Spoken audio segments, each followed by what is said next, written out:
Hello my dear students and welcome back to this series. तो guys चलिए series में आगे अपने लेक्चर बढ़ाते हैं। तो पहले दिन हमने पार्ट्स ऑफ स्पीच सीखा था जो कल हमने डिस्कस किया था।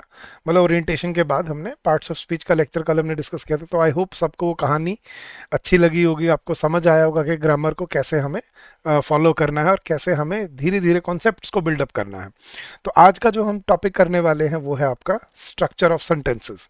स्ट्रक्चर ऑफ सेंटेंसेस मतलब कि जब हम जो सीख गए थे कि कौन सा वर्ड क्या होता है, ठीक है, उसके बाद उन वर्ड्स को कैसे एक सेंटेंस में रख के और एक सेंटेंस क्रिएट किया जाता है, तो वो आज सीखेंगे। और उससे मैं आपको अलग अलग तरह के सेंटेंसेस दिखाऊंगा कि कितने टाइप ऑफ सेंटेंसेस है, कितने फॉर्मेट है सेंटेंसेस के जो आपको ऑब्जर्व करने को मिलते हैं आपके एग्जाम में। तो चलिए गाइस शुरू करते हैं अपना लेक्चर। तो don't forget to like the session and don't forget to subscribe to our channel if you है फॉर द फर्स्ट टाइम। आगे बढ़ने से पहले गाइज मैं आपको अपने बैंकिंग एग्जाम महापैक के बारे में बता देता हूँ guys. This is a one stop solution for all your banking exams, चाहे एसबीआई पीओ है, एसबीआई क्लर्क है, आईबीपीएस पीओ है, आईबीपीएस क्लर्क है, चाहे आरआरबी पीओ आरआरबी क्लर्क की है। आप सारे एग्जाम्स की तैयारी इस एक एक कोर्स से कर सकते हो। और आपको कैसे एनरोल करना है गाइज, इसका लिंक वीडियो के डिस्क्रिप्शन में भी दिया हुआ है। नहीं तो आपको सिर्फ क्या करना है, आप अपने ब्राउज़र पे जाइए और ब्राउज़र पे आप जाओगे और आपको अपने ब्राउज़र पे बस इतना सर्च करना है edutap.in। edutap.in आप सर्च करोगे, आप हमारे लैंडिंग पेज पे आ जाओगे। आपको यहाँ पे भी दिख जाएंगे बैंकिंग कोर्सेज। आप यहाँ पे क्लिक करेंगे तो आपको यहाँ आपका बैंकिंग महापैक एग्जाम का कोर्स दिखेगा। ये पूरे एक साल की वैलिडिटी के साथ आता है, 12 महीने की वैलिडिटी है, ठीक है। इसमें आप 18 महीने या 2 साल की वैलिडिटी भी ले सकते हो ना। इस पे हम फिलहाल 70% ऑफ डिस्काउंट ऑफर कर रहे हैं और कूपन कोड है हमारा विक्ट्री। तो you can join this course. अब इसमें आपको क्या क्या मिलने वाला है, सारी रिकॉर्डेड कॉन्सेप्ट क्लासेस, जो क्लासेस आप अभी देख रहे हो, ठीक है, ये हमने पहले रिकॉर्ड करके सारी यहाँ पे रखी हुई हैं। तो आप अपनी स्पीड से अपने अकॉर्डिंग ये कर सकते हो। फिर इसके साथ आपको डिस्कशन के लिए डाउट रेजोल्यूशन का ऑप्शन मिलता है। You can get in touch with me and get your queries resolve on a daily basis, ठीक है। चैप्टर वाइज टेस्ट मिलते हैं, चैप्टर वाइज प्रैक्टिस क्वेश्चन मिलते हैं, सेक्शनल टेस्ट मिलते हैं, फुल लेंथ टेस्ट मिलते हैं और सॉल्व प्रीवियस ईयर क्वेश्चंस भी आपको यहाँ मिलते हैं। तो हर एग्जाम की तैयारी, और डिस्क्रिप्टिव इंग्लिश भी आता है इसमें गाइस। एसबीआई पीओ और SBI clerk sorry SBI PO और आईबीपीएस पीओ में जो डिस्क्रिप्टिव इंग्लिश के जो कंपोनेंट है, जिसमें essay writing, letter writing, precis writing, report writing, email writing, situation analysis, वो सब भी इसके अंदर कवर्ड है। So you can come join us in this course and start your preparation from today. Wait मत करो नोटिफिकेशन के आने का, तब तक बहुत देर हो चुकी होगी। तो आज ही जुड़ जाइए और अपने एग्जाम की तैयारी को स्ट्रीमलाइन कर लीजिए और अपने प्रिपरेशन को बिल्कुल थरो और एक रिगरस वे में उसको शुरू कर दीजिए आज से ही। चलिए गाइस चलते हैं अपने सेशन के ऊपर।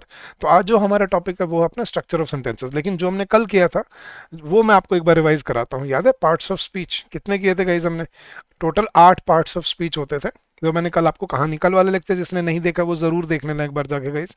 लेक्चर 2 वो बहुत इंपॉर्टेंट है आपकी प्रेपरेशन में, ठीक है। उसमें मैंने आपको बताया था कि देर मतलब इंग्लिश लैंग्वेज के जितने भी वर्ड्स हैं, इंग्लिश डिक्शनरी में जितने भी वर्ड्स हैं, वो सारे के सारे इन 8 कैटेगरीज में आते हैं।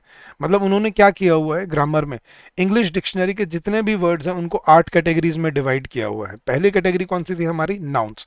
नाउन क्या होते थे गाइस? नेमिंग वर्ड्स, जो किसी का नाम होता है, नाउन्स, ठीक है। दूसरी कैटेगरी कौन सी थी हमारी? वर्ब्स, जो कोई हेल्पिंग वर्ब होती है या कोई एक्शन वर्ब होती है उसको हम बोलते हैं वर्ब। फिर एक नाउन का छोटा भाई था, कौन था? प्रोनाउन, जो क्या करते हैं, नाउन को रिप्लेस करके उनकी जगह पे आ जाते हैं, ठीक है। जैसे रोहन की जगह ही, या रीना की जगह हम क्या लगाते हैं? शी, या अपने नाम के लिए हम क्या लगाते हैं? आई, ठीक है। तो I, he, she, you, we, they, it, ये सब क्या होते हैं? आपके प्रोनाउंस। फिर वर्ब का एक फ्रेंड था जो वर्ब में क्वालिटी ऐड करता था, कौन था? एड वर्ब्स, जो क्या करता है? वर्ब में क्वालिटी ऐड करता है।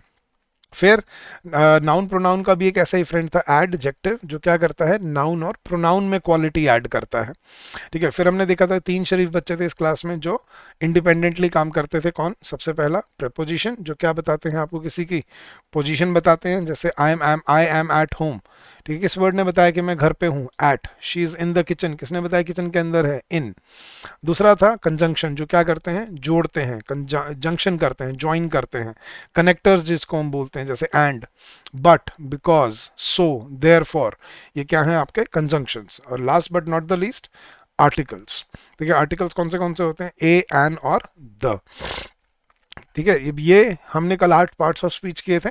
अब हम आगे बढ़ते हैं इससे गाइस। अब हम समझते हैं कि इन वर्ड्स को यूज करके कैसे एक सेंटेंस क्रिएट किया जाता है। ठीक है, कैसे एक सेंटेंस बनाते हो। तो my question to you is guys, देखना, मैं सिंपल सा सेंटेंस लिखता हूँ।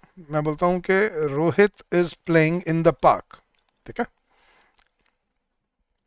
Rohit is playing in the park. ठीक है, अब देखो गाइस, इंडिविजुअली मैं आपको समझा सकता हूँ कि रोहित क्या है, नाउन है, प्रॉपर नाउन है, इज क्या है, हेल्पिंग वर्ब है, प्लेइंग क्या है, एक्शन वर्ब है, इन क्या है, प्रेपोजिशन है, द क्या है, आर्टिकल है, और पार्क क्या है, यहाँ पे कॉमन नाउन है। तो अगर हम देखें तो Rohit noun, is helping verb, ठीक है, प्लेइंग एक्शन वर्ब, इन क्या हो गया हमारा प्रेपोजिशन, ठीक है, पीपीटी शॉर्ट में लिख रहा हूँ प्रेपोजिशन, द क्या हो गया हमारा आर्टिकल, ठीक है, शॉर्ट में लिख रहा हूँ, और पार्क क्या हो गया हमारा फिर से कॉमन नाउन। तो अब हमने वर्ड्स को इंडिविजुअली ब्रेक करना सीख लिया है, राइट। लेकिन अब मेरा क्वेश्चन ये है गाइस कि क्या, अब जब हम इन वर्ड्स को यूज करते हैं किसी सेंटेंस में, जब हम वर्ड्स को यूज करके सेंटेंस बनाते हैं, तो क्या हम कोई सीक्वेंस फॉलो करते हैं या बस रैंडमली वर्ड्स को मतलब यूज कर देते हैं। मतलब मेरा क्वेश्चन सिंपल समझना, क्या मैं इस सेंटेंस को और किसी तरह से बना सकता हूँ? क्या मैं ये बोल सकता हूँ playing in the park Rohit is, yes और नो? यस गाइस, फटाफट से चैट बॉक्स में आंसर करके बता दो, क्या मैं बना सकता हूँ ऐसे sentence, playing in the park is Rohit? नहीं। Park is the playing Rohit is? नहीं। In the park playing is Rohit? नहीं। अच्छा, is the park in playing Rohit? नहीं। क्यों, अजीब सा क्यों लग रहा है? नहीं सर, ऐसे होना चाहिए, Rohit is playing in the park.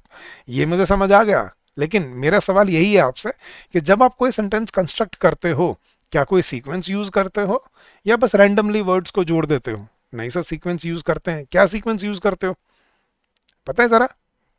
अब वो सीक्वेंस आज सीखते हैं और फिर सीखेंगे क्या उसके अलावा भी कोई और सीक्वेंस हो सकता है क्या। चलिए गाइस, तो शुरू करते हैं अपना टॉपिक, स्ट्रक्चर ऑफ सेंटेंसेस। अब सबसे पहले जो मैंने सेंटेंस की आपको एक डेफिनेशन बताई थी, अ sentence must have a complete idea, कि सेंटेंस में कंप्लीट आइडिया होना चाहिए, मतलब वो अपने आप में अधूरा नहीं होना चाहिए, वो पूरी इंफॉर्मेशन कन्वे करनी चाहिए, दैट स्टैंड्स अलोन। तो a sentence must have a complete idea that stands alone, और इसको बोलते हैं इंडिपेंडेंट क्लॉज। क्लॉज एक गई सिंपल सेंटेंस होता है। सिंपल सेंटेंस का मतलब क्या है? ठीक है, जब सेंटेंस में एक सब्जेक्ट हो, एक वर्ब हो और एक ऑब्जेक्ट हो, उसको हम बोलते हैं क्लॉज। ठीक है, या सिंपल सेंटेंस भी बोल देते हैं। आपको आज के बाद ये वर्ड बहुत बार सुनने को मिलेगा, तो इसको समझना। क्लॉज क्या होता है गाइस? जब हम एक सिंपल सेंटेंस बनाते हैं, जैसे उसने एग्जांपल दिया, ही ऑब्टेन्ड हिज डिग्री। ही सब्जेक्ट है, ऑब्टेन्ड वर्ब है, और हिज डिग्री क्या है, यहाँ पे ऑब्जेक्ट है। ये बनता है आपका एक सिंपल सेंटेंस। अब इसको हम बोलते हैं क्लॉज। इसका सिंपल सेंटेंस या क्लॉज का क्या मतलब है? देखो, ये था सिंपल सेंटेंस। अगर मैं इसी में अगर मैं एक और क्लॉज जोड़ देता, जैसे मैं बोल देता कि he obtained his degree because he cleared all his exam, he cleared all his exams. अगर मैं मान लो मैं ऐसे जोड़ देता हूं इसके सामने, तो अब देखना, ये एक सब्जेक्ट, एक वर्ब और एक ऑब्जेक्ट आ गया। उसके बाद फिर से हमने कंजंक्शन यूज किया जोड़ने के लिए, और फिर दोबारा सब्जेक्ट आ गया, ही क्लियर्ड, दोबारा वर्ब आ गई, ऑल हिज एग्जाम्स, दोबारा ऑब्जेक्ट आ गया। तो जब ऐसे दो अलग अलग क्लॉजेस जुड़ते हैं ना, उसको बोला जाता है गाइस कंपाउंड सेंटेंस, या कॉम्प्लेक्स सेंटेंस भी बोल देते हैं। बहुत बहुत बुक्स में, बहुत मैंने ऑथर्स को देखा, इसको कॉम्प्लेक्स सेंटेंस भी बोल देते हैं, या इसको कंपाउंड सेंटेंस भी बोल देते हैं। आपको जो याद रखना है आप वो याद रख लो, लेकिन आपको समझ आनी चाहिए ये चीज कि सिंपल सेंटेंस क्या होता है गाइस, जब एक सेंटेंस में सिर्फ एक सब्जेक्ट हो, एक वर्ब हो, एक ऑब्जेक्ट हो। जैसे Rohit is playing in the park, ये एक सिंपल सेंटेंस है, ये एक क्लॉज है। और जब मल्टीपल क्लॉजेस जुड़ जाते हैं ना, जैसे मैं बोलता हूँ he worked really hard so he cracked the exam. अब जब हमने दो ऐसे अलग अलग क्लॉजेस जोड़ दिए कि सेंटेंस में, इसको बोला जाता है कॉम्प्लेक्स सेंटेंस या कंपाउंड सेंटेंस, जब मल्टीपल क्लॉजेस आ जाते हैं एक सेंटेंस में। ये चीज समझ आ रही है सबको कि सिंपल सेंटेंस और कंपाउंड सेंटेंस क्या होता है, एक क्लॉज क्या होता है? क्लॉज इज बेसिकली जब एक सब्जेक्ट हो, एक वर्ब हो और एक ऑब्जेक्ट हो। मैं अभी एक्सप्लेन करूंगा आपको सब्जेक्ट वर्ब ऑब्जेक्ट क्या होता है, ठीक है। हाँ जी गाइस, तो लेकिन आपको उससे पहले मैं समझाना चाह रहा था कि सिंपल सेंटेंस और कंपाउंड सेंटेंसेस क्या होते हैं। Simple compound sentences are basically combination of simple sentences. Simple sentence को कंबाइन कर दो, एक उसमें जोड़ दो, वो क्या बन जाएगा? कंपाउंड सेंटेंस बन जाएगा। तो ये बेसिक अंडरस्टैंडिंग है, ठीक है, क्लियर हो रहा है कि Rohit is working very hard, ये एक सिंपल सेंटेंस है, ये एक क्लॉज है। Rohit is working very hard. अब अगर मैं एक और सेंटेंस ऐसे बनाऊं कि Rohit is working hard because he wants to become an IAS officer. अब ये हो गया आपका कंपाउंड सेंटेंस, क्योंकि बिकॉज के बाद एक नया क्लॉज भी जोड़ दिया हमने। ठीक है, अब बेसिक सेंटेंस से शुरू करते हैं इसके। जब भी आप कोई सेंटेंस बनाते हो, आप क्या सीक्वेंस यूज करते हो? अब वो सीक्वेंस होता है गाइस ये वाला, सब्जेक्ट वर्ब और ऑब्जेक्ट। ठीक है, अब ये सीक्वेंस होता है। सबसे पहले सेंटेंस में क्या रखा जाता है गाइस? सबसे पहले सेंटेंस में आता है सेंटेंस का सब्जेक्ट, फिर आती है उसकी वर्ब, और फिर एंड में यूज किया जाता है ऑब्जेक्ट। सर ये सब्जेक्ट और ऑब्जेक्ट क्या होता है, ये हमें अब तक बताया नहीं आपने। अब मैं एक्सप्लेन करता हूँ, सुनना ध्यान से गाइस। अब जब भी कोई सेंटेंस बनता है ना गाइस, एक सीक्वेंस फॉलो किया जाता है। ये हर हर लैंग्वेज में होता है। हिंदी में भी था, हिंदी में याद है वो, कर्ता ने कर्म को करण से संप्रदान के लिए अपादान में हरे अधिकरण, पता नहीं ऐसे बहुत लंबा सा था। राइट, वो याद भी नहीं हुआ कभी। राइट, लेकिन इंग्लिश में बड़ा सिंपल सा है। इंग्लिश में सिंपल से तीन पार्ट से आपका एक सेंटेंस बनता है, सब्जेक्ट वर्ब और ऑब्जेक्ट। समझ आ रही है चीज? अब सबसे पहले समझते हैं गाइस, सब्जेक्ट होता कौन है, किसको कहते हैं सब्जेक्ट हम? यस गाइस, फटाफट से बताओ चैट बॉक्स में, और सच बताना। ठीक है, अगर आपको ये सच, अगर ये रियलाइज हो कि हाँ हम ये गलती करते आए हैं आज तक, तो ज़रूर कमेंट में, कमेंट बॉक्स में, चैट विंडो में ज़रूर बताना कि आपको क्या समझ आया और क्या आपने सीखा यहाँ से आज। ठीक है, हाँ जी गाइस, सब्जेक्ट कौन होता है, क्या सिखाया गया आज तक आपको? सब्जेक्ट क्या होता है? काम करने वाला, जो काम करता है सेंटेंस में, है ना? वही सिखा रखा है आप सबको। Very well done. Absolutely wrong, ऐसा कुछ नहीं होता। सब्जेक्ट काम करने वाला नहीं होता। ठीक है, ये गलत फहमी, मतलब ये गलत चीज सिखाई गई है आपको। मैं एग्जांपल से समझाता हूँ, आप अपने दिमाग से पूछना। अगर आप ये कह रहे हो कि सेंटेंस में काम करने वाला सब्जेक्ट होता है, जो काम करता है, जो डूअर ऑफ द एक्शन है, वो सब्जेक्ट होता है, आपको यही यही रटाया गया आज तक। लेकिन इसका मतलब तो ये हुआ फिर इसका कि मतलब हर सेंटेंस में एक्शन होना ही चाहिए तभी सब्जेक्ट होगा। राइट, क्योंकि आपने कहा सब्जेक्ट कौन होता है? काम करने वाला। इसका मतलब हर सेंटेंस में काम होना चाहिए। बट कितने सेंटेंसेस है जिसमें काम नहीं होता भाई? मैंने बोला India is a great country, कौन काम कर रहे हैं यहाँ पे? हाँ जी, he is a good boy, कौन काम कर रहा है यहाँ पे इस सेंटेंस में? She is a smart girl, कौन काम कर रहा है यहाँ पे? कोई काम नहीं कर रहा। इट्स अ ब्यूटीफुल डे, कौन काम कर रहा है यहाँ पे? तो ये चीज तो आपको अपने दिमाग से ही पूछनी चाहिए थी कि जो डेफिनेशन हम समझ के या रट के बैठे हुए हैं, क्या वो अप्लाई भी होती है या नहीं होती? तो सर ये मतलब फिर सब्जेक्ट होता कौन है? इसका मतलब काम करने वाला नहीं होता क्या? नहीं होता गाइस। वो जो आपको हिंदी में, हिंदी से वो नोशन आ जाता है ना, कर्ता ने कर्म को करण से, कर्ता ने, कर्ता सुन के दिमाग में क्या चलता है? काम करने वाला, राइट, कर्ता। बट अब समझना, वो वहां पे कर्ता का मतलब काम करने वाला नहीं होता। वहां कर्ता का मतलब होता है कर्ता धर्ता। कर्ता धर्ता मतलब ऑनर ऑफ द सेंटेंस। तो समझना गाइस, सब्जेक्ट कभी भी डूअर ऑफ द एक्शन नहीं होता। सब्जेक्ट कौन होता है? Owner of the sentence. Owner of the sentence का मतलब क्या है? जिसके लिए कोई सेंटेंस बनाया जाता है, जिसके लिए कोई सेंटेंस क्रिएट किया जाता है, जिसके लिए वो सेंटेंस बोला गया है, जिसके लिए वो बात बोली गई है, वो होता है उस सेंटेंस का सब्जेक्ट। समझ आ रहा है? चाहे वो काम करे चाहे वो काम ना करे, उससे कोई फर्क नहीं पड़ता। मैं बोलता हूँ Rohit is a good boy, इसमें रोहित ने कोई काम नहीं किया, लेकिन सब्जेक्ट कौन है? रोहित। और रोहित इज प्लेइंग क्रिकेट, इस सेंटेंस में रोहित काम कर रहा है, तो भी सब्जेक्ट कौन है? रोहित। तो सब्जेक्ट का काम करने से कोई रिलेशनशिप नहीं होता। समझना एक चीज तो, क्योंकि हर सेंटेंस में एक्शन नहीं होता, हर सेंटेंस में काम नहीं होता। लेकिन दोनों सेंटेंसेस में रोहित सब्जेक्ट कैसे था? क्योंकि दोनों सेंटेंस का कर्ता धर्ता ऑनर रोहित था। Rohit is a good boy, इस सेंटेंस में भी सेंटेंस किसके लिए बना है? रोहित के लिए। और रोहित इज प्लेइंग क्रिकेट, ये सेंटेंस भी किसके लिए बना है? रोहित के लिए। तो आपको समझना है कि एक्शन करने से कोई सब्जेक्ट नहीं बनता। सब्जेक्ट होता है ऑनर होने से, कि कोई बात किसके लिए बोली गई है। India is a developing country, कोई एक्शन नहीं हो रहा इसमें, लेकिन सेंटेंस का सब्जेक्ट कौन है? India. India is a great country, subject कौन है? इंडिया। ठीक है, मैं बोलता हूँ कि America is a strong country, subject कौन है? अमेरिका। मैं बोलता हूँ Rohit is a good good player, कौन है सब्जेक्ट? रोहित। ठीक है, मैं बोलता हूँ she is a smart girl, subject कौन है? शी। ठीक है, तो आपको समझना है कि सब्जेक्ट कौन होता है guys. Subject is not the doer of the action, subject is the owner of the sentence. चाहे वो काम करे चाहे वो काम ना करे, उससे कोई फर्क नहीं पड़ता। तो सबसे पहले हम सेंटेंस में शुरुआत में किसको रखते हैं गाइस? सब्जेक्ट को। फिर उसके बाद क्या आती है? हमारी वर्ब। ठीक है, फिर आती है वर्ब। अब वर्ब हमने पढ़ा था दो तरह की होती हैं। ठीक है, कौन सी? हेल्पिंग वर्ब, और दूसरी कौन सी होती है हमारे पास? Action verb. तो सबसे पहले क्या आया? जैसे मैंने लिखा रोहित इज प्लेइंग क्रिकेट। ठीक है, समझा? तो पूरा एक्सप्लेन करता हूँ। अब चलो, इसमें तो एक्शन कर रहा है, Rohit is a good boy होता तो भी वही सब्जेक्ट होता रोहित ही। लेकिन अब वर्ब पे आते हैं गाइस। एक होती है हमारी हेल्पिंग वर्ब और फिर एक होती है हमारी एक्शन वर्ब। अब सवाल ये उठता है, क्या हर सेंटेंस में आपको ये दोनों मिलेंगी? यस गाइस, फटाफट से यस या नो में जवाब बता दो। क्या आपको हर सेंटेंस में दोनों मिलेंगी? नहीं, ये कोई कंपल्शन नहीं है कि दोनों मिलेंगे आपको। हाँ, लेकिन ये कंपल्शन क्या है कि ये कोई कंपल्शन नहीं है, कोई ज़रूरी नहीं कि आपको दोनों मिलेंगे, लेकिन ये कंपल्सरी है दोनों में से कोई एक ज़रूर मिलेगी। दोनों गायब हो जाएं ये पॉसिबल नहीं हो सकता। ठीक है, जैसे मैं बोलता हूँ Rohit is a good boy, इस सेंटेंस में हेल्पिंग वर्ब है लेकिन एक्शन वर्ब नहीं है। And Rohit is playing cricket, इस सेंटेंस में दोनों है, हेल्पिंग वर्ब भी है और एक्शन वर्ब भी है। और Rohit pledge cricket, Rohit pledge cricket, अब इस सेंटेंस में हेल्पिंग वर्ब नहीं है, एक्शन वर्ब है। तो समझना गाइस, ऐसा कभी नहीं हो सकता कि कोई सेंटेंस बिना हेल्पिंग वर्ब और बिना एक्शन वर्ब, बिना दोनों के बन जाए। दोनों में से कोई एक जरूर रहेगी, लेकिन हाँ, ये कोई कंपल्शन नहीं है कि दोनों होना कंपलसरी हो सकता है दोनों हो सकता है दोनों में से कोई एक हो, डिपेंडिंग ऑन द सेंटेंस आप क्या बोल रहे हो, लेकिन दोनों का होना कोई कंपल्शन नहीं होता। और फिर आ जाते हैं गाइस ऑब्जेक्ट पे। अब ऑब्जेक्ट कौन होता है बताओ जरा, फटाफट से चैट बॉक्स में बता दो मुझे एक बार। यस गाइस, सब्जेक्ट तो आपको क्या रटा रखा था? सब्जेक्ट होता है काम करने वाला, और ऑब्जेक्ट क्या रटाया था? ऑब्जेक्ट कौन होता है?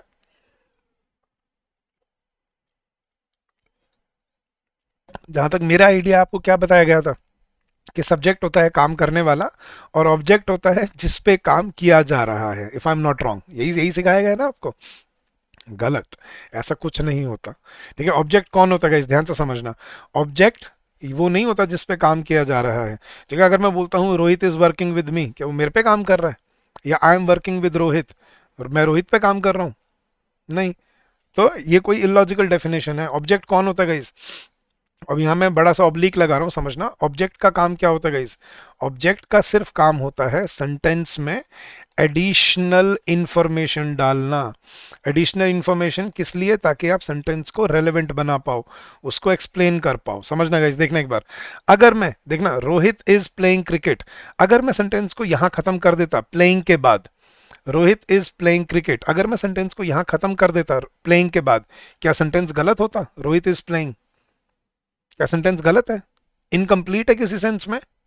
नहीं। Rohit is playing, Reena is working, she is sleeping, he is eating, बनाते हैं ना, बोलते हैं हम कितनी बार। तो ये कोई जरूरी नहीं है कि वर्ब के बाद ऑब्जेक्ट लगाना कंपलसरी होता है, ऐसा कुछ नहीं है। लेकिन हाँ, हम लगाते हैं। क्यों लगाते हैं?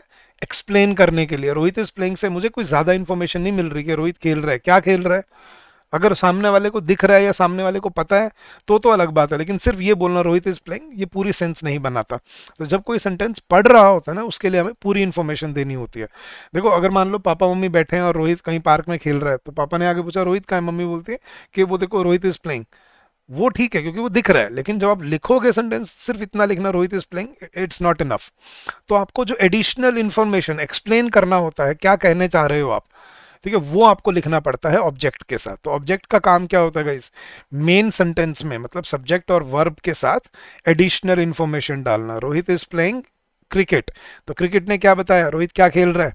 क्रिकेट खेल रहा है। अगर मैं यहाँ पे क्रिकेट की जगह फुटबॉल लिख देता, तो क्या सेंटेंस पे कोई फर्क पड़ता गाइस?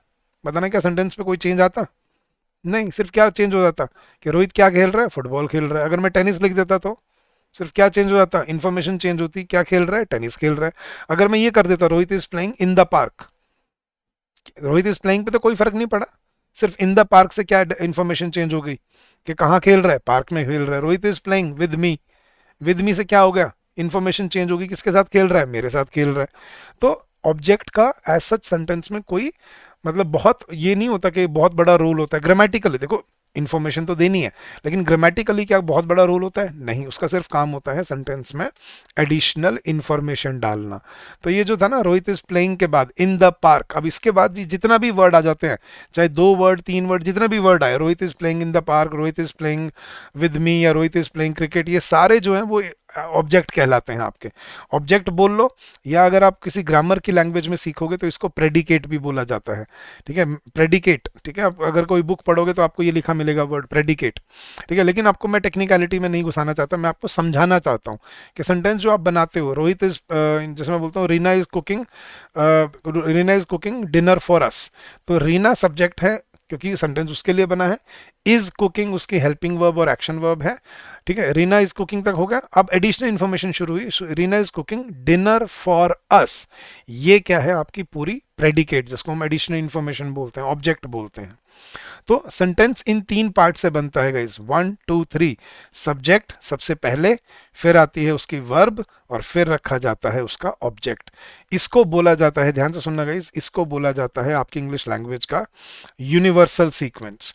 मतलब आपकी इंग्लिश लैंग्वेज के 99% सेंटेंसेस ऐसे बनाए जाते हैं। 99% सेंटेंसेस ऐसे लिखे, इस सीक्वेंस से लिखे जाते हैं। जो सेंटेंस आप बनाते हो बना के देख लो। मैं घर जा रहा हूं, going to home I, home to going I to going home, या आई एम गोइंग होम। नहीं, समझ आ रहा है? तो हाँ sir, I am going home समझ आ रहा है। आई सब्जेक्ट पहले, I am helping verb, going action verb, और फिर क्या आया, होम। तो हर सेंटेंस का एक सीक्वेंस होता है, और ये है इंग्लिश का सीक्वेंस। इसको यूनिवर्सल सीक्वेंस क्यों बोला मैंने? 99%, शायद उससे भी ज्यादा सेंटेंसेस इस सीक्वेंस में बनाए जाते हैं। सब्जेक्ट पहले, फिर उसकी वर्ब, और फिर ऑब्जेक्ट। ठीक है, अभी मैं सिंपल में कर रहा हूँ, इसको थोड़ा आगे बढ़ेंगे तो धीरे धीरे इसका लेवल भी आगे बढ़ाएंगे। ठीक है, लेकिन बेसिक से समझना है तो यहाँ से आपको बेसिक अंडरस्टैंडिंग आ जाएगी कि सब्जेक्ट, सॉरी, एक सेंटेंस किस सीक्वेंस में लिखा जाता है। पहले सब्जेक्ट आता है, फिर वर्ब आती है, और फिर उसके बाद क्या आता है, उसका ऑब्जेक्ट आता है। ऑब्जेक्ट क्या होता है? Additional information. अब इसको, ये जो है ना गाइस, सब्जेक्ट वर्ब 1 2 3, ये जो मैंने लिखा है, इसको लिख लेना, क्योंकि इसे बोला जाता है इंग्लिश लैंग्वेज का यूनिवर्सल सीक्वेंस। ठीक है, अब मैं आपको एक्सप्लेन करता हूं बाकी तरह के सीक्वेंस। क्या इसके अलावा और कोई सीक्वेंस भी होता है सर? अब वो एक्सप्लेन करता हूं, सुनना गाइस। ये सिंपल और कंपाउंड सेंटेंस मैंने एक्सप्लेन अभी कर दिया पिछली स्लाइड पे आपको, देखना गाइस, फिर भी चलो पढ़ लेते हैं। सिंपल सेंटेंस क्या होता है? There is only one subject, one verb and one predicate in a simple sentence. के एक सिंपल सेंटेंस में एक सब्जेक्ट होता है, एक वर्ब होती है, और एक प्रेडिकेट होता है, ऑब्जेक्ट जिसको हम बोलते हैं। ठीक है, it contains only one independent clause, जिसको क्लॉज बोला जाता है। मैंने जैसे एक्सप्लेन किया था, क्लॉज क्या होता है? जिसमें एक सब्जेक्ट हो, एक वर्ब हो, और एक ऑब्जेक्ट हो, और मल्टीपल क्लॉजेस को जोड़ दोगे तो वो कंपाउंड सेंटेंस बन जाएगा। तो simple sentence equals to a clause. तो सिंपल सेंटेंस को हम, या सिंपल एक जो सेंटेंस है, सब्जेक्ट वर्ब ऑब्जेक्ट, उसको हम क्या बोलते हैं? क्लॉज बोलते हैं, या सिंपल सेंटेंस बोलते हैं। जैसे शी सिंग्स, देखो ये अपने आप में एक सेंटेंस है, इसमें she is the subject and sings is the predicate. इसको इसको हम बोलते हैं कि ये है एक्स्ट्रा पार्ट। ठीक है, जैसे the dog ran after the ball, dog is the subject, ran is the verb, after the ball is the predicate part. तो इसको बोलते हैं सिंपल सेंटेंस। और फिर आगे आता है आपका compound sentence. Now in compound sentences there are two or more independent or main clauses in a compound sentence. एक कंपाउंड सेंटेंस में एक से ज्यादा क्लॉजेस आपको, या एक से ज्यादा सिंपल सेंटेंसेस आपको मिलते हैं। ठीक है, इसमें आपको बीच में common, comma, semi colon, colon, या बीच में कंजंक्शन मिल रहा है। देखना एग्जांपल, देखना, it rained heavily through out the day, कि सारा दिन बारिश होती रही। फिर आया conjunction, consequently the city was flooded, और शहर में बाढ़ आ गई। ये है कंपाउंड सेंटेंस, जब एक से ज्यादा सिंपल सेंटेंसेस कनेक्ट करके बनाए गए हैं। अब देखना, एक से क्या सर सिर्फ दो ही हो सकते हैं? नहीं, तीन भी हो सकते हैं। देखना, द विंटर सेट इन, सर्दियां आ चुकी थी। इट वॉज कोल्ड, सर्दी, ठंड बढ़ चुकी थी। And we took out woollens from our cupboard, और हमने अपने गर्म कपड़े अलमारी से निकाल लिए थे। तो सर्दियां आ गई थी, ठंड बढ़ गई थी, और हमने अपने गर्म कपड़े निकाल लिए थे। तो तीन सेंटेंस हो सकते, तीन सिंपल क्लॉसेस भी हो सकते हैं। ठीक है, अब देखना, द विंटर सेट इन, इसमें सब्जेक्ट क्या था? विंटर, वर्ब क्या थी? सेट इन। दूसरा, इट वॉज कोल्ड, ये आ गया एक, अभी समझाऊंगा, डेमोन्स्ट्रेटिव सेंटेंस। और फिर वी सब्जेक्ट, फिर वर्ब, और फिर आपका ऑब्जेक्ट। तो ऐसे बनते हैं गाइज आपके सिंपल और कंपाउंड सेंटेंसेस। ठीक है, और उनको किस सीक्वेंस में रखा जाता है? सब्जेक्ट, वर्ब, और ऑब्जेक्ट। और सब्जेक्ट कौन होता है? Owner of the sentence, verb उसकी हेल्पिंग वर्ब या उसके एक्शन वर्ब, और ऑब्जेक्ट कौन होता है? एडिशनल इंफॉर्मेशन देने वाला। अब देखना गाइस, वैसे अगर आप किसी बुक में जाओगे ना, तो आपको 5 स्ट्रक्चर बताए होते हैं, 5 तरीके बताए होते हैं किसी सेंटेंस को लिखने के। ठीक है, लेकिन उसमें से काम के हमारे सिर्फ 3 हैं, लेकिन मैं आपको पांचों बताऊंगा ताकि क्लैरिटी रहे कि हम क्या पढ़ रहे हैं यहाँ पे। तो सबसे पहला, सबसे मतलब ये है गाइस, जो 99% सेंटेंसेस, जो सीक्वेंस जो मैं आपको बता रहा था ना, जो यूनिवर्सल सीक्वेंस फॉलो करते हैं, ये है पहली टाइप, असर्टिव सेंटेंस। सेंटेंसेस। अब ये क्या सर, ये याद रखने की जरूरत है असर्टिव सेंटेंसेस? नहीं, ठीक है, कोई ज़रूरत नहीं है, आपको नाम रटने की कोई ज़रूरत नहीं है, आपको सिर्फ इनका सीक्वेंस याद करना है। तो सबसे पहला है आपका यूनिवर्सल सीक्वेंस फॉलो करने वाले सेंटेंसेस। वो सेंटेंसेस जो यूनिवर्सल सीक्वेंस फॉलो करते हैं। कौन सा यूनिवर्सल सीक्वेंस? सब्जेक्ट, उसके बाद आती है आपकी वर्ब, और उसके बाद आता है आपका ऑब्जेक्ट। ठीक है, अब ये कौन से सेंटेंसेस होते हैं गाइस, देखना, ये these sentences make a declaration, ये एक डेक्लरेशन देते हैं in the form of a statement, जिसमें या तो हम कोई स्टेटमेंट दे रहे हैं, एन ओपिनियन कोई ओपिनियन दे रहे हैं, अ सजेशन कोई सलाह दे रहे हैं, या कोई प्रोवर्ब जैसे कोई लोकोक्ति बोल रहे हैं, या कोई यूनिवर्सल ट्रूथ जो फैक्ट की बात है वो बोल रहे हैं। ये पॉजिटिव या नेगेटिव किसी भी तरह से हो सकते हैं, बट इनके एंड में आपको हमेशा क्या मिलेगा? They always end with a full stop. Example देखना, the teacher is going to the classroom, ये सिंपल स्टेटमेंट है, ये एक स्टेटमेंट है जो मैंने दी है, जो मैं ऑब्जर्व कर रहा हूँ वो बता रहा हूँ। He is working in a company, she is preparing for her exams, I am driving, या I am going to my work, या I am going to office. ये है सिंपल स्टेटमेंट्स जो हम कोई ऑब्जर्वेंस से कोई बात बताते हैं। ठीक है, सीक्वेंस देखना guys, the teacher is going to the classroom, subject कौन है? टीचर, फिर क्या आती है? वर्ब, हेल्पिंग वर्ब और एक्शन वर्ब, और फिर आता है आपका ऑब्जेक्ट। ठीक है, तो कोई भी जितने भी हम सिंपल स्टेटमेंट्स बोलते हैं डे टू डे लाइफ में ऑब्जर्व करके, वो आपके इस सीक्वेंस में होते हैं। फिर कोई ओपिनियन देना, कोई अपना जो मुझे लगता है वो बताना, जैसे Sunita is a good singer. अब इसमें कोई एक्शन नहीं हो रहा, देखना गाइस इसमें, लेकिन सब्जेक्ट कौन है? सुनीता, हेल्पिंग वर्ब आई है, सिर्फ हेल्पिंग वर्ब है, एक्शन वर्ब नहीं है इज, और अ गुड सिंगर क्या है? हमारा ऑब्जेक्ट। तो ये है जब हम कोई ओपिनियन देते हैं, जब हम कोई देते हैं, it was a beautiful day, या it was a hot day, या it was a good movie, या it was an interesting movie, या it was a thrilling match. तो जब हम कोई ऐसे बताते हैं, इनको हम बोलते हैं ओपिनियन देना। The sun rises in the east, जब हम कोई यूनिवर्सल ट्रूथ बोलते हैं, जैसे सब्जेक्ट, फिर वर्ब, और फिर आपका ऑब्जेक्ट। और कोई प्रोवर्ब, कोई लोकोक्ति मुहावरा, जैसे barking dogs, subject, seldom bite, verb. कि ये वो मुहावरे नहीं होते हैं, लोकोक्ति और मुहावरे, कि जो भौक जो भौंकते हैं वो काटते नहीं है, या जो गरजते हैं वो बरसते नहीं है। तो ये भी इसी सीक्वेंस में बनाए जाते हैं। तो जितने भी सेंटेंसेस आप देखते हो गाइस, वो सिंपल स्टेटमेंट, ओपिनियन, कोई ट्रूथ, या कोई फैक्चुअल बात, या प्रोवर्ब बोलने के लिए यूज होते हैं, जिसमें हम सीक्वेंस क्या फॉलो करते हैं? सब्जेक्ट, वर्ब और ऑब्जेक्ट। अब ये तो था 99% सेंटेंसेस का सीक्वेंस। सर अब 99 तो बता रहे हो, वो 1% भी तो बताओ। अब उन पे चलते हैं गाइस, कि वो 1% सेंटेंसेस कौन से होते हैं। सबसे पहला, इंटैरोगेटिव सेंटेंसेस। इंटैरोगेटिव सेंटेंसेस कौन से होते हैं गाइस? इंटैरोगेशन का मतलब ही क्या होता है? सवाल पूछना, पूछताछ करना। तो इंटैरोगेटिव सेंटेंसेस जिसमें हम कोई क्वेश्चन पूछते हैं, ठीक है, कोई सवाल पूछते हैं। अब ये दो तरह से होते हैं, इनका सीक्वेंस क्या होता है देखने, इसमें बड़ा सिंपल सा आपको समझना है, और अब इसमें बताऊंगा वो गलतियां कैसे करवाएगा आपसे। हमने क्या सीक्वेंस देखा था? सब्जेक्ट आता है, फिर हेल्पिंग वर्ब आती है, फिर एक्शन वर्ब आता है, और फिर क्या आता है? हमारा ऑब्जेक्ट आता है। ये हमने यूनिवर्सल सीक्वेंस देखा था अभी। अब इंटेरोगेटिव सेंटेंसेस का सीक्वेंस क्या होता है, अब समझना। इंटेरोगेटिव सेंटेंसेस में ये जो हेल्पिंग वर्ब है ना, ये बस कहाँ चली जाती है? सब्जेक्ट के आगे चली जाती है। तो इंटेरोगेटिव सेंटेंसेस में, ठीक है, इंटेरोगेटिव सेंटेंसेस में क्या सीक्वेंस होता है? इंटेरोगेटिव सेंटेंसेस का सीक्वेंस होता है, पहले आपको हेल्पिंग वर्ब देखने को मिलेगी, फिर आपको सब्जेक्ट देखने को मिलेगा, फिर आएगी उसके बाद उसकी एक्शन वर्ब अगर है तो, और फिर आएगा ऑब्जेक्ट। ठीक है, अगर है तो सेंटेंस में। और इसमें एंड में देखो, यहाँ पे फुल स्टॉप था, यहाँ पे आपको क्या मिलेगा? एक क्वेश्चन मार्क मिलेगा। इसे बोलते हैं आपका इंटेरोगेटिव सेंटेंसेस का सीक्वेंस। ठीक है, इंटेरोगेटिव, जैसे मैं बोलता हूँ देखना, रोहित इज प्लेइंग क्रिकेट, यही सेंटेंस था ना, रोहित इज प्लेइंग क्रिकेट। इसका इंटेरोगेटिव क्या बनेगा? हेल्पिंग वर्ब को आगे ले आओ बस। रोहित इज प्लेइंग क्रिकेट का इंटेरोगेटिव क्या बन गया? Is Rohit playing cricket? क्या रोहित क्रिकेट खेल रहा है? हाँ जी गाइस, देख रहे हो, पहले क्या आ रही है? हेल्पिंग वर्ब, फिर क्या आ रहा है आपका? सब्जेक्ट, फिर क्या आ रही है आपकी? एक्शन वर्ब, और फिर क्या आ रहा है आपका? ऑब्जेक्ट। ये सीक्वेंस होता है आपके इंटेरोगेटिव सेंटेंसेस का। हेल्पिंग वर्ब कहाँ आ जाएगी? सब्जेक्ट से पहले आ जाएगी। ये है सीक्वेंस। जैसे मैं बोलता हूँ, she was lying, was she lying? She was lying का इंटेरोगेटिव क्या बन गया? Was she lying? क्या वो झूठ बोल रही थी? पीछे क्या आएगा लेकिन? क्वेश्चन मार्क याद रखना आपने। ठीक है, अब कुछ से फिर ऐसे भी होते हैं, ये जो WH वाले क्वेश्चन होते हैं, जैसे व्हाट, वाई, वेयर, व्हेन, इनसे भी हम क्वेश्चन बनाते हैं। इनमें भी कुछ फर्क नहीं पड़ता, इनको भी लगाओगे तो भी आगे सीक्वेंस वही रहेगा। हेल्पिंग वर्ब पहले आएगी। जैसे मैं बोलता हूँ कि आई एम जैसे मैं बोलता हूँ कि I am preparing for the exam, अब मतलब कोई क्वेश्चन पूछ रहा है कि तुम क्या कर रहे हो, तो भी क्या पूछेगा वो, व्हाट यू आर डूइंग या what are you doing, what are you doing, तुम क्या कर रहे हो। देख रहे हो हेल्पिंग वर्ब कहाँ आ रही है, सब्जेक्ट से पहले आ रही है इसमें, बेशक आगे डब ये वाला लग गया है, लेकिन आपको हेल्पिंग वर्ब सब्जेक्ट से पहले मिलेगी इसमें भी। ठीक है, वाई, हाँ जी guys, why she was shouting या why was she shouting, why was she shouting, कि वो क्यों चिल्ला रही थी, वाई वॉज शी शाउटिंग।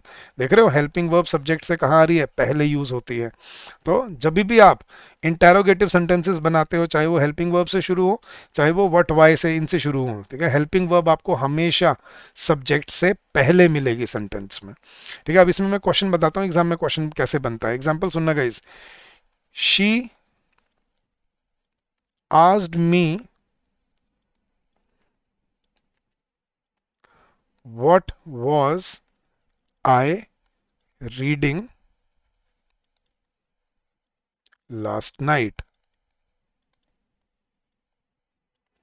हाँ जी गाइस, सेंटेंस ठीक है या गलत है? She asked me what was I reading last night. Sir ठीक है, ठीक लग रहा है। She asked me what was I reading, उसने मुझसे पूछा कि मैं कल रात को क्या पढ़ रहा था। सही है ना, सुनने में ठीक लग रहा है। अब ये यही गलती वो करवाएगा आपसे एग्जाम में। गाइस मैंने पहली चीज बताई, जब सेंटेंस के एंड में फुल स्टॉप होगा ना, तो याद रखना वो इंटेरोगेटिव सेंटेंस नहीं है। ठीक है, आपको लग रहा है शायद सुनने में ये इंटेरोगेटिव सेंटेंस है, बट ये इंटेरोगेटिव सेंटेंस नहीं था। इसमें जो वॉज आई था ये गलत है यहाँ पे, इसमें व्हाट वॉज आई नहीं, what I was reading last night. क्यों, अब समझाता हूं आपको मैं। सबसे पहले समझो गाइस, देखो जब उसने मुझसे ये बात पूछी थी कल रात को, तब तब उसने क्या बोला था, व्हाट आर यू रीडिंग। लेकिन अब ये जो सेंटेंस मैंने बोला ना, शी आस्क्ड मी, ये उसका सेंटेंस नहीं है, ये मेरा सेंटेंस है। मैं उसकी बात को रिपीट कर रहा हूं कि उसने मुझसे पूछा था, शी आस्क्ड मी, उसने मुझसे पूछा था, उसकी बात नहीं है, ये मैं बोल रहा हूं ये सेंटेंस, कि उसने मुझसे पूछा था, क्या पूछा था, कि मैं कल रात को क्या पढ़ रहा था। तो ये अब क्वेश्चन नहीं है, ये मैं आपको बता रहा हूँ, रिपोर्ट कर रहा हूँ ये चीज। मैंने किसी थर्ड पर्सन को बताई है बात कि यार कल उसने मुझसे पूछा कि मैं क्या पढ़ रहा था। तो ये क्वेश्चन नहीं है, ये मैं उसकी कही हुई बात को रिपीट कर रहा हूँ। और जब वो क्वेश्चन नहीं है, हम हेल्पिंग वर्ब सब्जेक्ट से पहले नहीं लगाएंगे, हम क्या करेंगे, सब्जेक्ट पहले और हेल्पिंग वर्ब बाद में रखेंगे। इसलिए ये सीक्वेंस समझाया मैंने आपको, और ऐसे गलतियां आती हैं एग्जाम में, क्वेश्चन बन के आते हैं। ठीक है, he inquired me, he inquired of me, या he asked me where I was, या where was I last week. He inquired of me या he asked me where was I last week नहीं, where I was last week.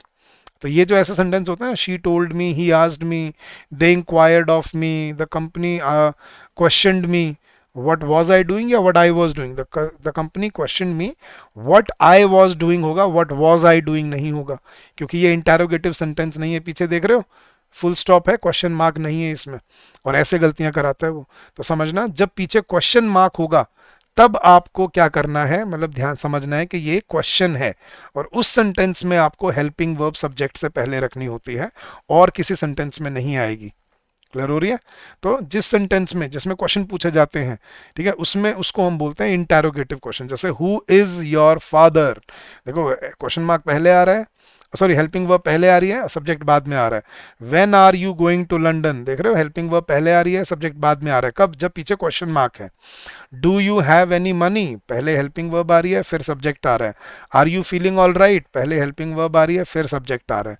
तो जिन sentences में हम question पूछ रहे होते हैं ना, उनमें हेल्पिंग वर्ब सब्जेक्ट से पहले आती है, interrogative format, interrogative structure follow होता है। लेकिन जिन सेंटेंस में, ठीक है, क्वेश्चन नहीं पूछा जाता, उसमें ध्यान रखना ये गलती नहीं होनी चाहिए। तो सेकंड स्ट्रक्चर हमने क्या सीखा इंटेरोगेटिव का गाइस, ये इसको लिख लेना नोट करके। इंटेरोगेटिव सेंटेंसेस का सीक्वेंस क्या होता है, हेल्पिंग वर्ब सब्जेक्ट से पहले यूज की जाती है, बाकी सारा सीक्वेंस यूं का यूं रहता है, बस पीछे क्वेश्चन मार्क आ जाता है। तो ये था आपका सेकंड स्ट्रक्चर।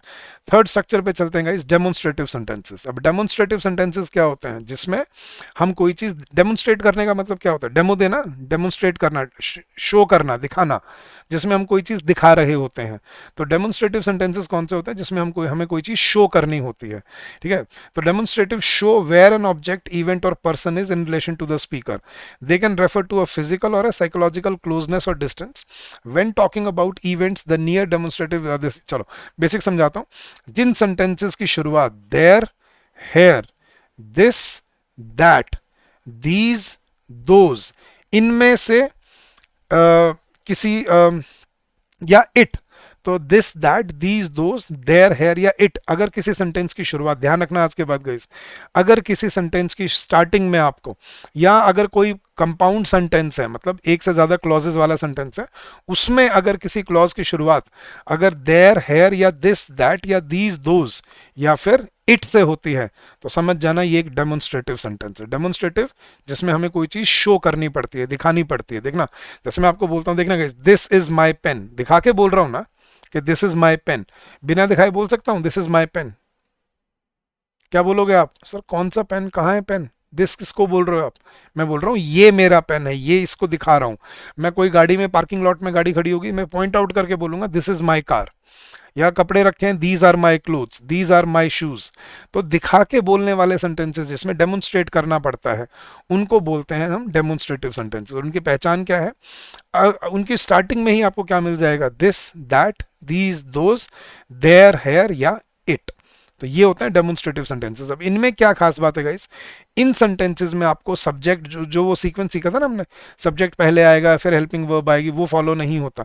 इसमें पहले डेमोन्स्ट्रेटिव पार्ट आता है, फिर आपका, पहले मैं लिख देता हूं, पहले इसमें आपका डेमोन्स्ट्रेटिव पार्ट आता है, ठीक है, फिर आपकी हेल्पिंग वर्ब आती है, and then it is followed by subject, and then it is followed by object. इसमें भी ये सीक्वेंस रहता है।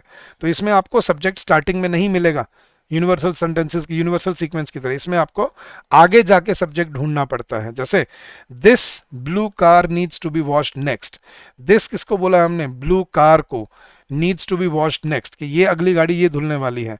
That metal rod should work, ठीक है। These oranges are delicious, those people were here first. तो इसमें ये भी होता है, जैसे मैं बोलता हूं देयर इज, जब देयर और हेयर से शुरू होगा ना गाइज, तो ये सीक्वेंस फॉलो होगा जो मैंने ऊपर लिखा है आपके लिए, ठीक है। There is someone at the door, ठीक है। जैसे मैं बोलता हूं there is someone at the door, मेरा क्वेश्चन ये गाइज, ये यहां पे इज किसके लिए लगाया है, इज किसकी वजह से आया है, देयर की वजह से? गलत, ये इज आया है समवन की वजह से, ठीक है। जैसे मैं बोलता हूं क्या, there are many students at the door, there are many students, अब देयर के साथ आर कैसे आ गया, स्टूडेंट्स की वजह से। तो अब देयर इज समवन, इज किसकी वजह से आया, समवन की वजह से। तो देख रहे हो, इसमें पहले डेमोन्स्ट्रेटिव पार्ट आ रहा है, इज आर हेल्पिंग वर्ब आ रही है, फिर आपका सब्जेक्ट आ रहा है। तो सेंटेंस जब देयर या हेयर से स्टार्ट होगा ना, तो ये सीक्वेंस होगा। और अगर sentence this, that, these, those से स्टार्ट होगा, ठीक है। अब ये था ऊपर वाला पार्ट। अब अगर सेंटेंस दिस, दैट या दीज, दोज से स्टार्ट होगा, तो सीक्वेंस क्या होगा guys, this, that, these, those या अच्छा हाँ, ये इट, और ये इट का भी इसमें लगा लेना गाइस। जैसे it is a beautiful day, तो इट, देयर और हेयर में पहले हेल्पिंग वर्ब आती है, फिर सब्जेक्ट आता है। जैसे it is a beautiful day, is किसके लिए आया यहाँ पे, डे के लिए। It was, it is my, it's my car, it is my car, तो इज किसकी वजह से आया, कार की वजह से। तो इट, देयर और हेयर से जो स्टार्ट होते हैं, उसमें पहले हेल्पिंग वर्ब आती है, फिर सब्जेक्ट आता है। और जो दिस, दैट, दीज, दो से स्टार्ट होते हैं, उनमें आपको पहले हेल्पिंग वर्ब और फिर मिलेगा। जैसे this is my bag, this is my bag. तो आप देख रहे हो इसकी, इसमें सब्जेक्ट जो है वो आपको वर्ब के बाद देखने को मिलता है, ठीक है। तो this car is mine, this is my car या दिस कार इज माइन। तो इन सेंटेंसेस में आपको सब्जेक्ट स्टार्टिंग में नहीं मिलेगा, इनमें आपको आगे चल के सब्जेक्ट ढूंढना पड़ेगा। लेकिन कैसे मिलेगा गाइस? जब sentence there here this that से स्टार्ट हो रहा है, आगे पढ़ना शुरू करो, जो पहला नाउन मिलेगा ना, फर्स्ट नाउन, हो सकता है आपको और भी नाउन मिल जाए। There is someone in the room, अब सब्जेक्ट क्या है? समवन है या रूम है? समवन, क्योंकि पहले कौन आया है? समवन। सो जब सेंटेंस को आप लेफ्ट से राइट पढ़ते हो ना, अगर सेंटेंस की स्टार्टिंग में आपको दिस, दैट, दीज, दोज या देयर, हेयर या इट मिल जाए, तो समझ जाना ये डेमोन्स्ट्रेटिव सेंटेंस है। और आगे पढ़ के जो आपको पहला नाउन मिलेगा ना, याद रखना वो आपका सब्जेक्ट होगा और वो आपकी वर्ब डिसाइड करेगा। ठीक है, there is someone in the room, there were many people in the room, तो देयर इज समवन, इज किसकी वजह से आया? समवन की वजह से। And there were many people, were किसकी वजह से आया? मेनी पीपल की वजह से। तो आपको समझना है कि इन सेंटेंसेस में आपको सेंटेंस में आगे चल के सेंटेंस में सब्जेक्ट ढूंढना पड़ता है और फिर आपको अपनी वर्ब डिसाइड करनी पड़ती है। तो दीज आर डेमोन्स्ट्रेटिव सेंटेंसेस। तो ये 3 सीक्वेंस है गाइस जो आपको याद रखने हैं। खैर और भी सिखाऊंगा एक दो, आगे चलेंगे जब हम कोर्स में ना थोड़ा और समझ जाएंगे कॉन्सेप्ट्स को, फिर एक दो सीक्वेंस और बताऊंगा। लेकिन अभी के लिए आपको ये 3 समझने हैं। पहला यूनिवर्सल सीक्वेंस जो 99% सेंटेंसेस फॉलो करते हैं, कौन सा? सब्जेक्ट, फिर उसके बाद हेल्पिंग वर्ब, फिर एक्शन वर्ब और फिर ऑब्जेक्ट। फिर सेकंड हमने सीखा इंटेरोगेटिव, जिसमें हेल्पिंग वर्ब सब्जेक्ट से पहले यूज होती है, ठीक है, और सब्जेक्ट हेल्पिंग वर्ब के बाद और एंड में क्वेश्चन मार्क मिलता है। और तीसरे थे डेमोन्स्ट्रेटिव सेंटेंसेस जो this, that, these, those, there, here या इट से स्टार्ट होते हैं, जिसमें आपको हेल्पिंग वर्ब पहले मिलती है और सब्जेक्ट आगे चल के मिलेगा कहीं आपको। तो इनमें आपको ये सीक्वेंस है जो आपको थोड़े से याद रखने होते हैं। इसके अलावा अब देखो, वैसे अगर बुक्स में देखोगे तो आपको और 2 सीक्वेंस दिए होते हैं। कौन से दिए होते हैं वो बता देता हूं आपको। एक दिया होता है आपको एक्सक्लेमेटरी, वही जो मैंने कल आपको वर्ड्स बताए थे, याद है एक्सक्लेमेटरी वर्ड्स। जैसे ये होता है वाओ, ये जो वर्ड्स है वाओ, ये एक्सक्लेमेशन आ गया। What a painting, wow what a painting. अब देखना इसके पीछे क्वेश्चन मार्क भी नहीं आ रहा, बेशक वर्ड से स्टार्ट हो रहा है लेकिन पीछे क्या लग रहा है? इंटेरोगेटिव। लेकिन ये जो सीक्वेंस है ना गाइस, ये आपके एग्जाम में नहीं आता। क्यों? क्योंकि मैंने आपको कल भी बताया था ये वर्बल कम्युनिकेशन के लिए यूज होता है, ये ओरल कम्युनिकेशन का पार्ट है। तो ये आपके एग्जाम में यूज नहीं होते, इनको हम बोलते हैं एक्सक्लेमेटरी सेंटेंसेस। समझ आ रहा है? तो ये सेंटेंसेस है जो आपको सीखने की जरूरत नहीं है, क्योंकि ये आपके एग्जाम में भी यूज नहीं होते। ठीक है, तो आपको ये ध्यान रखना है कि wow what a painting, wow this, wow what a movie, ये ओरल कम्युनिकेशन, वर्बल कम्युनिकेशन के सेंटेंसेस होते हैं जो आपको सीखने की ज़रूरत नहीं है, क्योंकि ये आपके फॉर्मल कम्युनिकेशन का हिस्सा नहीं होते। ये सिर्फ आपकी वर्बल कम्युनिकेशन, ओरल कम्युनिकेशन का हिस्सा होते हैं। तो ये होते हैं आपके एक्सक्लेमेटरी सेंटेंसेस। ठीक है, तो ये होते हैं और ये आपको सीखने की ज़रूरत नहीं है, आपके किसी काम नहीं आएंगे, ना आपको एग्जाम में यूज होंगे ये। तो जो 3 सीक्वेंस है जो मैंने आपको बताया, ये हैं जो आपके सीखने वाले सीक्वेंसेस हैं, जो स्ट्रक्चर हैं जो आपको फॉलो करना होता है। ठीक है, और एक और स्ट्रक्चर आता है जब उसमें कोई स्ट्रक्चर नहीं है, वो तो मतलब वो मिसलेनियस कह लो। ठीक है, मिसलेनियस मतलब कुछ भी बोल सकते हैं। ठीक है, जैसे हम कुछ फ्रेजेस होते हैं जो हम यूज कर लेते हैं। ठीक है, जैसे मैंने बोला कि इट्स अ मतलब कैच 22, या जैसे मैं मतलब ये ईडियम फ्रेजेस वाले जो होते हैं, इनको सीक्वेंस में नहीं बनाते, इनको हम नॉर्मली, अगर कोई ईडियम बनता है तो नॉर्मल बनता है, नहीं तो वो जैसा बन गया ना वो वैसा ही रहता है। ठीक है, जैसे अब चलो इनको मैं इंटरजेक्शन वाले सेंस में समझाता हूँ। ये इंटरजेक्शंस भी होते हैं, मिसलेनियस भी होते हैं गाइस। इंटरजेक्शंस जैसे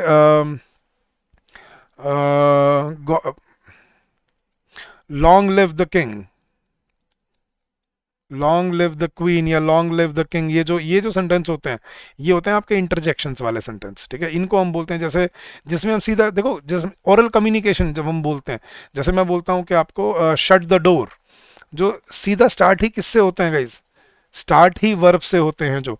लेकिन क्या ये एक्चुअली कोई सेंटेंस है लिखने वाला? गलत, ये लिख नहीं सकते आप। Shut the door is not a sentence, ये एक बोली हुई बात है। आप किसी को बोल रहे हो दरवाजा बंद कर दो, तब बोलते हो यार please shut the door, please lock the house, तो या काइंडली हेल्प मी, इनको बोलते हैं हम इंटरजेक्शंस। तो ये भी आपके एग्जाम में नहीं आते, क्योंकि ये फॉर्मल सेंटेंसेस नहीं होते, ये आपके वर्बल कम्युनिकेशन का हिस्सा होते हैं।